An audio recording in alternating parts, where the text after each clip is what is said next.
আসসালামু আলাইকুম এভরিওয়ান, কেমন আছেন আপনারা সবাই? আমার যখন শুধুমাত্র একটা বেন্টো কেকের অর্ডার আসে তখন সেই কেকটা আমি কিভাবে বানাই সেটাই আজকে আমি আপনাদের সাথে শেয়ার করব। বেন্টো কেক বানানোর জন্য প্রথমেই আমি নিয়ে নিচ্ছি একটা ডিম। অবশ্যই এই সম্পূর্ণ প্রসেসিংটা একটা ছোট বাটির মধ্যেই করতে হবে। যদি খুব বড় কোনো বাটি বা বোল নেওয়া হয় সেক্ষেত্রে দেখা যাবে ডিমের সাদা অংশটা যখন বিট করা হবে তখন ফোমটা ভালো হবে না।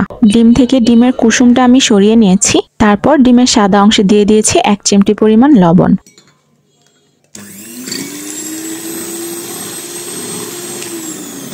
লবণ সহ ডিমের সাদা অংশটা সামান্য কিছুক্ষণ বিট করার পর এতে আমি দিয়ে দিব চিনি। এখানে চিনি আমি দিচ্ছি 3 টেবিল স্পুন পরিমাণ। এরপর এটাকে আমি খুব ভালোভাবে বিট করে নিব যতক্ষণ পর্যন্ত না একদম পারফেক্ট একটা ফোমি টেক্সচার আসছে।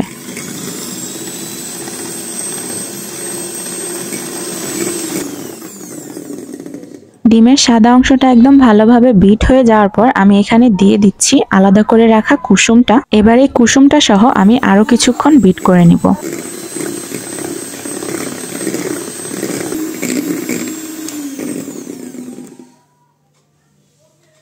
এখন আমি এখানে দিচ্ছি 2 টেবিল স্পুন পরিমাণ সয়াবিন তেল। তার সাথে অ্যাড করব চকলেট এসেন্স এবং chocolate emulsion. Chocolate emulsion use করলে এখানে চকলেট এসেন্স না দিলেও হয়, আপনারা চাইলে যে কোনো একটা ইউজ করতে পারেন। আমার কাছে মনে হয় ইমালশন আর চকলেট এসেন্স দুটো ইউজ করলে ফ্লেভারটা ভালো আসে, তাই আমি দুটো ইউজ করি।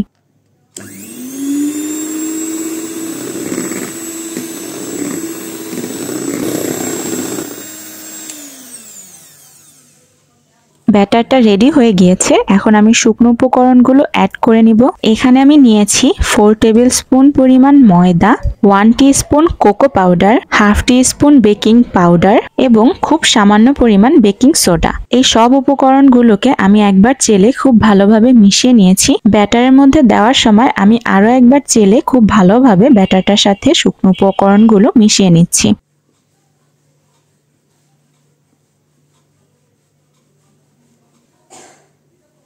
ব্যাটারের মধ্যে শুকনো উপকরণ আমি দুইবারে দিয়েছি, অল্প অল্প করে।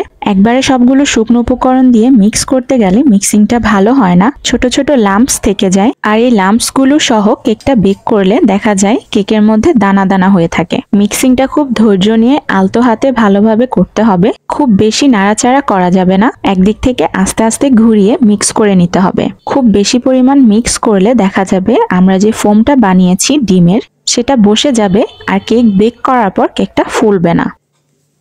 কেকের ব্যাটারটা রেডি হয়ে গিয়েছে। এখন এটাকে আমরা মোল্ডের মধ্যে নিয়ে নিব। এই সবটুকু পরিমাণ ব্যাটার বেন্টো কেকের মোল্ডের জন্য বেশি হয়ে যায়, মানে এই সবগুলো ব্যাটার যদি আমি বেন্টো কেকের মোল্ডের মধ্যে দিয়ে দিই তাহলে বেক হওয়ার সময় কেকটা উপচিয়ে চারপাশ থেকে পড়ে যাবে। সেজন্য আপনারা দেখতেই পাচ্ছেন আমি বেকিং পেপার মোল্ডের চারপাশে উঁচু করে দিয়ে নিয়েছি। এতে করে কেকটা উঁচু হয়ে একদম সুন্দর মতো পারফেক্টলি বেক হয়ে যাবে, চারপাশ থেকে পড়বে না। আপনাদের যাদের কাছে হাইট কেকের মোল্ড নেই তারা চাইলে এই হ্যাকটা ফলো করতে পারেন। এখন আমি কেকটাকে বেক করে নিব।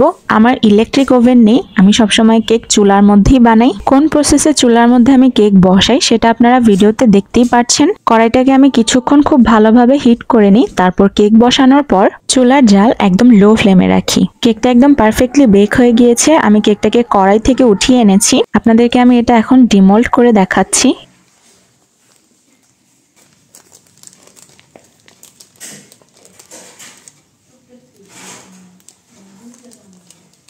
কেকটা কতটুকু সফট হয়েছে আর পারফেক্টলি বেক হয়েছে সেটা আপনারা ভিডিওতে দেখেই বুঝতে পারছেন। এবার এই কেকটাকে আমি স্লাইস করে নিব।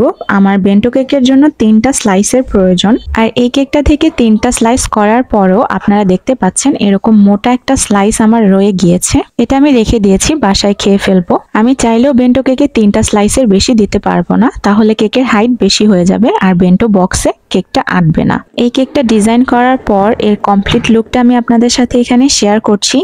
এটাই ছিল এই কেকের কমপ্লিট লুক। এই ডিজাইনের ভিডিওটা যদি আপনারা দেখতে চান আমাকে কমেন্ট করে জানাতে পারেন। আর এই ভিডিওটা যদি আপনাদের কাছে ভালো লাগে তাহলে এই ভিডিওটাতে লাইক করে দিবেন। আর আমার চ্যানেলে নতুন হলে প্লিজ আমার চ্যানেলটা সাবস্ক্রাইব করে দিবেন। আল্লাহ হাফেজ।